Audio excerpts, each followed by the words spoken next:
MIM या राजकीय पक्षाचा महाराष्ट्राच्या राजकारणात चंचू प्रवेश झालाय।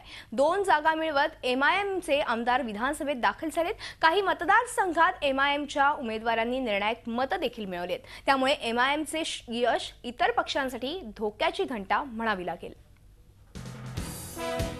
हैदराबादमधून आलेल्या एमआयएमच्या पतंगानं इतर राजकीय पक्षांची कन्नी कापत विधानसभेत एंट्री मारली आहे। 2 जागांवर विजय मिळवत एमआयएमचे आमदार विधानसभेत पोहोचलेत, तर काही मतदारसंघात एमआयएमच्या उमेदवारांनी निर्णायक मतं मिळवलीत। नाशिक जिल्ह्यातल्या मालेगावमध्ये या मुस्लिम बहुल मतदारसंघात एमआयएमनं मालिक शेख यांना उमेदवारी दिली होती। या ठिकाणी काँग्रेसचे आशिफ शेख यांचा विजय झाला असला तरी मालिक शेख यांना 21,000पेक्षा अधिक मतं मिळाली। त्यामुळं या निवडणुकीच्या निमित्तानं मालेगावच्या राजकारणात एमआयएमचा शिरकाव झालाय।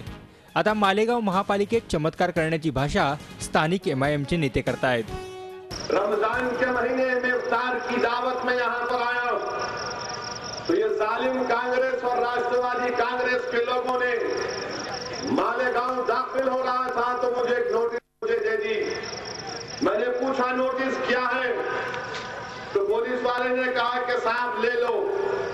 मैंने कहा ले लूंगा, मगर किसकी लूं, कांग्रेस की लूं या राष्ट्रवादी की लूं। मालेगावच्या राजकारणात एमआयएमची एंट्री काँग्रेस राष्ट्रवादीसह सर्वच राजकीय पक्षांसाठी धोक्याची घंटा मानली जाते। आतापर्यंतचे जे राजकारण पाहिलं त्यांनी मुस्लिमांच्या भावना आणि संवेदनांना हात घातलेला आहे। ज्याप्रमाणे इतर जातीवादी किंवा वादग्रस्त नेते बोलतात तीच भाषा आणि तीच शैली।